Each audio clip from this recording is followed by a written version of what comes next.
안녕하세요. 유상민 목사입니다. 오늘이 주일입니다. 주일 예배 잘들 들으셨습니까? 지난 주일에 오늘은 좀 더 많은 교우들이 교회에 와서 예배 드릴 수 있도록 준비하겠다고 광고했습니다. 그런데 오늘 그러지 못했습니다. 어제 코로나 확진자와 밀착 접촉한 교우가 있었고 그 교우의 가족이 모두 교회에 자주 드나드는 사람들이라 마음이 조금 조심스러웠습니다. 결국요 교우들 대부분 오늘 교회 오지 마시라고 했고요.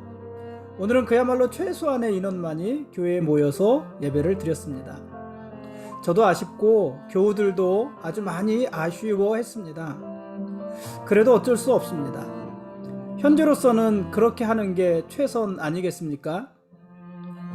어제 집사님 몇 분이 교회 청소를 아주 깨끗하게 해 주셨습니다.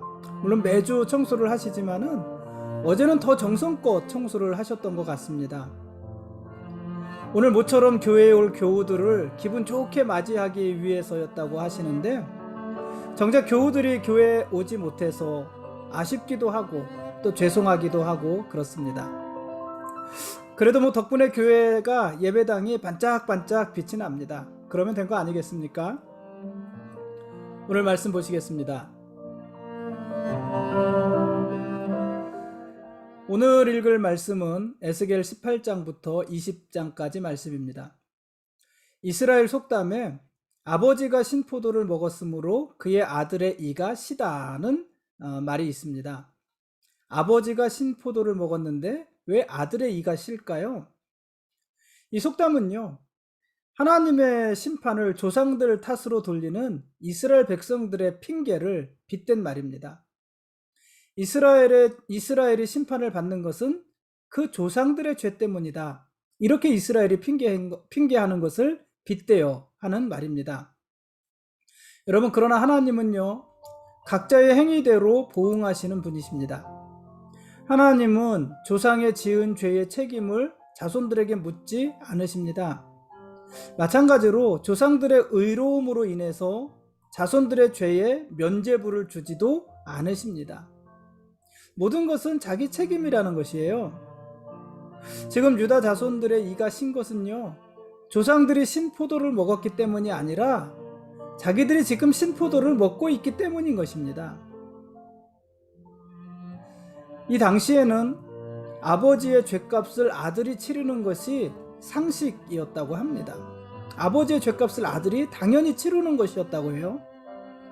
그러나 하나님 나라에서는 그런 법칙이 적용되지 않습니다. 그러므로 조상 때문에 우리가 망했다고 핑계할 것이 아니라 지금 당장 죄를 멀리하고 정의와 공의를 행하면서 살아야 하는 것입니다. 그게 옳은 것이고 그게 지혜로운 것입니다. 19장은 이스라엘 고관들의 패망을 탄식하는 애가입니다. 이스라엘의 멸망은요, 모든 사람의 책임이겠지만은 1차적으로는 왕과 고관들에게 더 큰 책임이 있습니다. 부패한 권력이 이스라엘을 부패한 나라로 전락시켰기 때문에 그렇습니다. 사실 백성들은요, 왕이 어떤 방향으로 나아가느냐에 따라서 굉장히 많이 좌지우지 되지 않았습니까? 왕이 산당을 헐면 백성들도 산당을 헐었고요. 왕이 우상의 산당을 세우고 그것에서 우상에게 제사를 드리면 백성들도 그렇게 했던 것입니다. 그래서 백성들이 타락한 것에 대한 1차적인 책임은 왕과 고관들에게 있다는 것이에요. 물론 그것이 백성들의 책임을 면하게 하는 말은 아니지만 왕과 고관들이 분위기를 그렇게 만들고 나라를 그렇게 이끌었다는 것입니다. 그래서 이스라엘의 고관들에게는요, 혹독한 심판이 있을 것입니다. 하나님은 비유로 유다 왕들의 죄와 그들이 당할 운명을 말씀하십니다.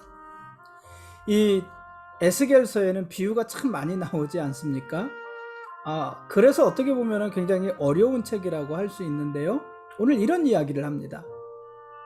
암사자가 정성 들여 키운 새끼 사자들은 아주 젊고 힘이 센 사자들로 성장을 했습니다. 근데 그 사자들은, 젊은 사자들은, 힘이 센 사자들은 자기의 힘을 과시하면서 사람들을 삼키기 시작했습니다.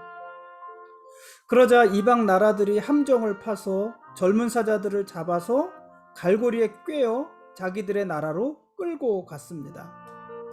이게 은유인데요, 비유인데요.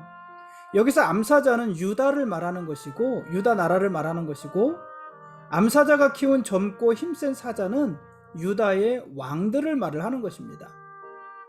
그러니까 유다의 왕들이 자기들에게 부여된 힘으로 백성들을 잘 돌본 것이 아니라 오히려 백성들을 잡아먹었다는 거예요. 억압하고 착취했다는 것입니다. 그래서 하나님은 이방 나라를 통해서 그들을 심판하시겠다는 것입니다. 이 말은 어떻게 이루어지냐면요, 여호아하스는 왕위에 오른 지 석 달 만에 애굽에 끌려가게 될 것이고, 여호야긴은 바벨론의 포로가 되어서 끌려가게 될 것입니다. 왕들이 심판을 받는 것입니다.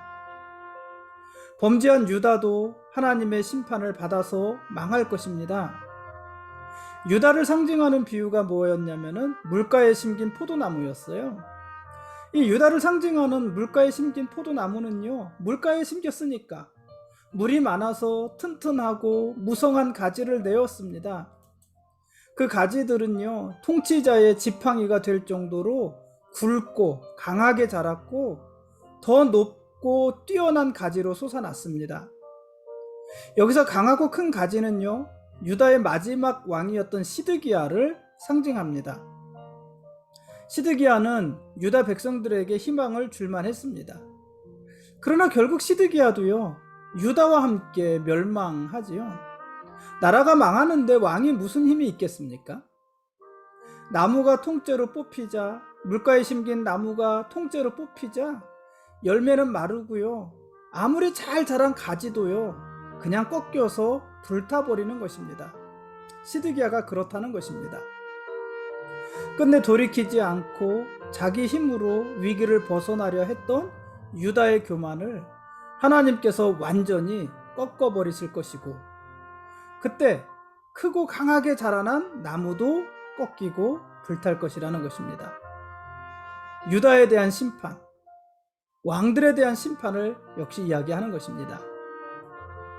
20장은 이스라엘의 반역 역사, 특히 이스라엘이 우상을 숭배하는 그 역사에 대해서 아주 길게 회고하는 장면입니다. 하나님은 하나님의 뜻을 물으러 온 장로들에게 대답해 주는 대신에 그들의 우상 숭배, 여전한 우상 숭배를 경고하셨습니다.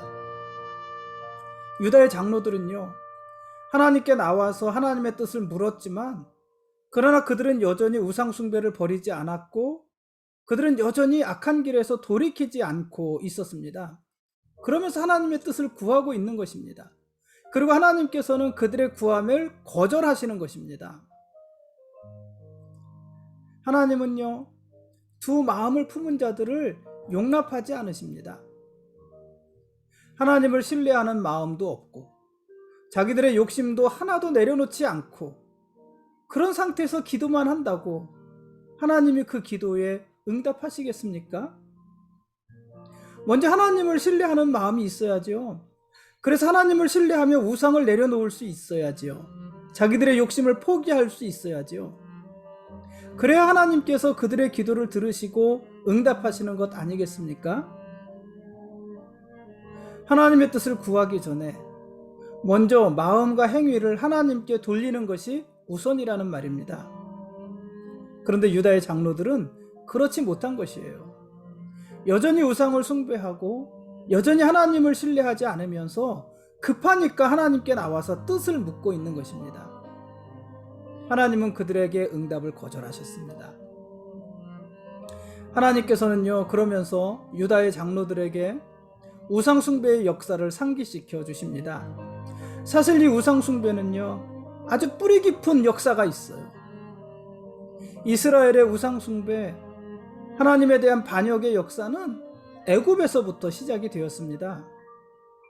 하나님은 애굽까지 찾아가셔서 이스라엘을 택하시고 그들이 거할 약속의 땅, 그들이 거할 땅을 약속하셨습니다.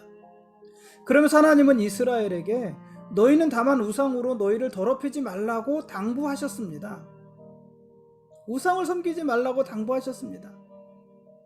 그러나 이스라엘은 하나님의 구원을 바라면서도 애굽의 우상을 버리지 못했습니다. 왜 그랬을까요? 애굽 우상들, 애굽의 신들로부터의 저주가 두려웠던 것입니다. 그 말은 다시 말하면은 하나님에 대한 신뢰가 아직 부족했던 것이에요. 하나님이 애굽의 신들로부터 자기들을 보호해 줄 거라는 그런 믿음이 없었던 거예요. 부족했던 거예요. 그래서 하나님의 요구에도 불구하고, 하나님의 당부에도 불구하고 애굽에서 이스라엘은 우상을 섬겼습니다. 애굽의 신들을 섬겼습니다. 그들의 신앙은 아주 전형적인 혼합주의였던 것입니다. 이스라엘의 반역, 이스라엘의 우상 숭배는요, 광야에서도 계속되었습니다. 하나님은 이스라엘에게 율법을 주셨잖아요. 광야에서 율법을 주셨잖아요. 그 율법은 이스라엘을 살리기 위해서 주신 것이었습니다. 그러나 이스라엘은 율법을 멸시하고 안식일을 어겼습니다. 그리고 여전히 우상을 섬겼습니다. 광야에서 태어난 광야 2세대들, 그들도 역시 하나님께 불순종했습니다. 그들은 살리는 율법 대신 살지 못할 온갖 규례들을 지키면서 하나님을 멀리했습니다. 하나님을 배반했습니다. 그게 전부가 아니죠. 이스라엘이 드디어 요단강을 건너서 하나님이 약속하신 땅 가나안 땅에 들어갔는데, 그 가나안 땅에 들어가서는 또 가나안 사람들의 우상을 섬겼고요. 그러다 이스라엘이 망했잖아요. 망하고 바벨론의 포로로 잡혀왔잖아요. 바벨론의 포로가 되어서는 바벨론 사람들이 섬기는 우상을 또 숭배했습니다. 우상 숭배에 대한 이런 기나긴 역사를 이스라엘이 가지고 있는 것입니다. 하나님께서는 선지자들을 보내셔서 그런 이스라엘을 꾸짖고 징계하셨지만, 이스라엘은 우상 숭배의 길에서 끝끝내 돌이키지 않았습니다. 이스라엘은 행음하듯이 우상을 섬겼고 이방신을 섬겼고, 심지어 자기의 자식들을 제물로 바쳐서 불사르기까지 했습니다. 하나님은 이런 이스라엘을 심판하시는 것입니다. 이런 이스라엘을 심판하시겠다는 것입니다. 그러나 하나님은 이스라엘을 아주 버리지는 않으셨습니다. 하나님은 이스라엘을 고쳐서 새롭게 쓰실 것입니다. 하나님은 이스라엘을 다시 광야로 인도하세요. 그러니까 이게요, 출애굽에서 나올 때도, 애굽에서 나올 때도 광야를 거쳐 가나안에 들어간 거잖아요. 바벨론에서 나올 때도 광야를 거쳐 가나안으로 들어가는 거예요. 예루살렘으로 다시 들어가는 거예요. 그러니까 이 하나님이 약속하신 땅, 이스라엘에게 주신 그 가나안 땅으로 들어가기 위해서 항상 광야를 거치는 것입니다. 바벨론의 포로로 있는 이스라엘도 하나님께서 다시 광야로 불러내실 것입니다. 인도하실 것입니다. 그리고 그곳에서 이스라엘을 연단시키실 것입니다. 철이 용광로에서 불순물을 제거하듯이 이스라엘 가운데 죄를 씻으시고 그들을 굳게 한 후에 그들을 다시 약속의 땅으로 들어가게 하실 것입니다.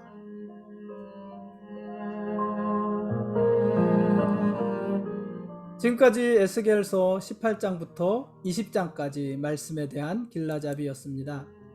내일 읽을 말씀은 에스겔서 21장과 22장 말씀입니다.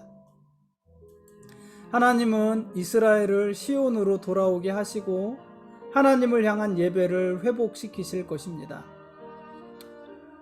그러나 그 회복이 있기 전에 극심한 불의 심판이 있을 것입니다.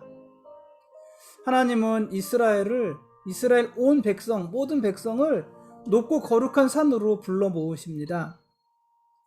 사실 이스라엘은요, 높고 낮은 산과 언덕마다 산당을 만들어 놓고 그곳에서 우상들을 섬겼잖아요. 이방신들을 섬겼잖아요. 그러나 이제 그들은요, 하나님만 섬기기 위해서 산에 오를 것입니다. 하나님은 이스라엘을 반갑게 맞으시면서 그들을 안식할 땅, 안식의 땅, 약속의 땅, 가나안 땅으로 인도해 드리실 것입니다. 그리고 이스라엘 백성들은 다시 언약의 땅으로 돌아와서 예전의 악한 행위들을 진심으로 부끄러워하면서 이제는 하나님께 순종하며 살겠다고 다짐하게 될 것입니다. 그러나요, 아직 단계가 있어요. 거쳐야 될 일이 있어요. 하나님은 우상 숭배의 근원지인 예루살렘 남쪽 숲에 불을 놓으십니다.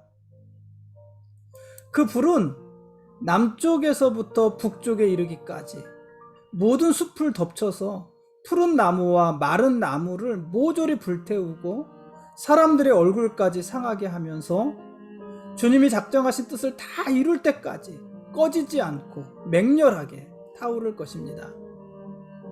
사람들은 그 불을 놓으신 분이 이스라엘의 하나님 여호와라는 사실에 놀랄 것입니다. 여러분, 이스라엘은 하나님의 거처잖아요. 하나님이 거하시는 땅이었잖아요.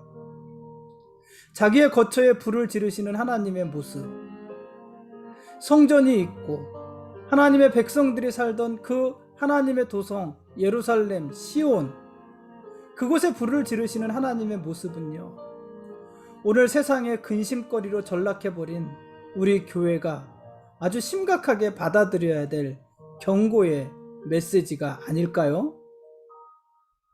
예루살렘에 불을 놓으신 하나님이 다른 곳에도 불을 놓으실 수 있지 않으시겠습니까? 그 사실을 우리는 심각한 경고의 말씀으로 받고 두려워하고, 우리가 다시 하나님께 돌이키고 우상을 버리고 우상의 산당을 헐고 오직 하나님을 예배하고 하나님을 순종하는 그러한 삶으로 우리가 돌이켜야 할 것입니다. 하나님은 심판을 통해서 당신의 하나님 되심을 나타내는 하나님이기도 하시지만, 그러나 하나님은 또한 자기 백성을 구원하심으로 당신이 하나님이심을 만방에 알리시는 하나님이기도 하십니다. 우리를 심판하기도 하시지만 우리를 구원하시는 하나님이시라는 것입니다. 그러기 위해서 우상을 버리시고 죄악된 행실에서 돌이키시고 하나님을 가까이 하시기 바랍니다. 오늘은 여기까지 하겠습니다. 하나님이 우리의 왕이십니다. 그리고 우리는 그분의 거룩한 백성들입니다. 한마디만 추가를 하면은요, 이 길라잡이 영상은 성경 공부 영상이 아니에요. 그렇죠? 성경 공부 영상이 아니고 우리가 1년에 성경을 일독하는데 매일같이 읽어야 될 성경의 분량이 있잖아요. 석 장 내지 넉 장 정도 돼요. 뭐 2장 읽을 때도 있고 많을 때는 6장까지 읽을 때도 있습니다만은 보통 서너 장 성경을 읽는데 그 내용을 요약해서 말씀해주는 말씀해드린, 뭐라고 표현해야 되죠? 말하는 그런 영상입니다. 그러니까 여러분들이 성경을 읽을 때 그 내용을 미리 알고 좀 더 쉽게 읽도록 도와주는 그런 영상입니다. 성경 공부 영상이 아니라. 그래서 이 영상의 목적은 이 영상을 보는 것이 아니라 이 영상에서 제시한 성경의 본문을 여러분이 읽는 것, 그것이 목적입니다. 아무튼 오늘은 여기까지 하겠습니다. 고맙습니다.